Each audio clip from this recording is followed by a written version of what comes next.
विधानसभा चुनाव के लिए उत्तराखंड में कांग्रेस ने अपने प्रत्याशियों की पहली सूची जारी कर दी है, जिसमें 53 प्रत्याशियों के नामों का ऐलान किया गया है। रिपोर्ट देखिए।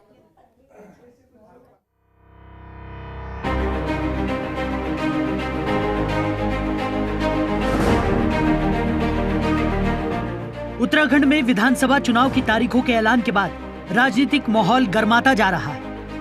ऐसे में सभी राजनीतिक पार्टियां जनता को साधने के लिए बेहतर से बेहतर उम्मीदवारों का चयन करने में जुट गई। पहले बीजेपी ने अपने 59 प्रत्याशियों की सूची जारी की, जिसके बाद कई दिनों तक दिल्ली में चली मशक्कत के बाद शनिवार देर रात कांग्रेस ने विधानसभा चुनाव को लेकर अपने प्रत्याशियों की पहली सूची जारी कर दी। कांग्रेस ने अपनी पहली प्रत्याशी सूची में 53 प्रत्याशियों के नामों का ही ऐलान किया है। उत्तराखंड में कांग्रेस की पहली लिस्ट में गंगोत्री विधानसभा सीट से विजयपाल सजवाण को प्रत्याशी बनाया गया है। यमुनोत्री से दीपक बिजलवाण को टिकट दिया गया है, तो वहीं राजेंद्र भंडारी को बद्रीनाथ धाम से प्रत्याशी घोषित किया गया है। मुकेश नेगी को कर्णप्रयाग विधानसभा सीट से पार्टी ने चुना है, तो वहीं केदारनाथ धाम से मनोज रावत को लड़वाया जाएगा। रुद्रप्रयाग सीट से प्रदीप थपलियाल को प्रत्याशी बनाया गया है। मंत्री प्रसाद नैथानी को देवप्रयाग सीट से कांग्रेस ने टिकट दिया है, तो वहीं धनौल्टी सीट से जोत सिंह बिष्ट को प्रत्याशी बनाया गया है। कोटद्वार सीट से सुरेंद्र सिंह नेगी को प्रत्याशी घोषित किया गया है। प्रदेश अध्यक्ष गणेश गोदियाल को श्रीनगर विधानसभा सीट से टिकट दिया गया है, तो वहीं नेता प्रतिपक्ष प्रीतम सिंह अपनी परंपरागत चक्राता सीट से मैदान में उतरेंगे।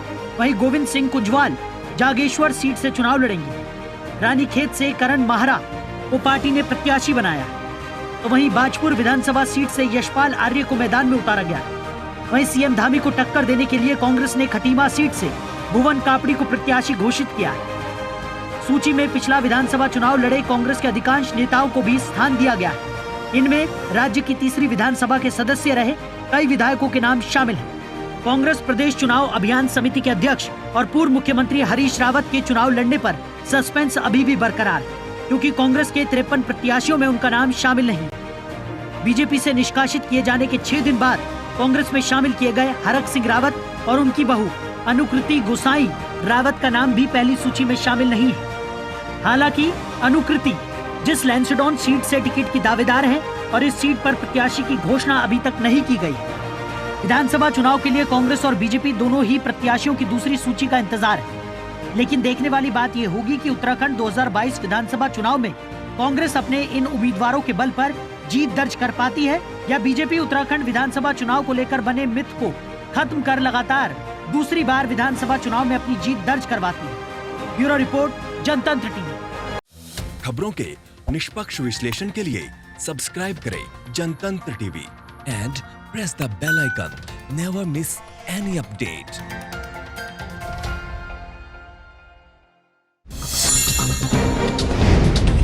डाउनलोड कीजिए जनतंत्र टीवी ऐप को, जो कि अवेलेबल है गूगल प्ले और ऐप स्टोर पर।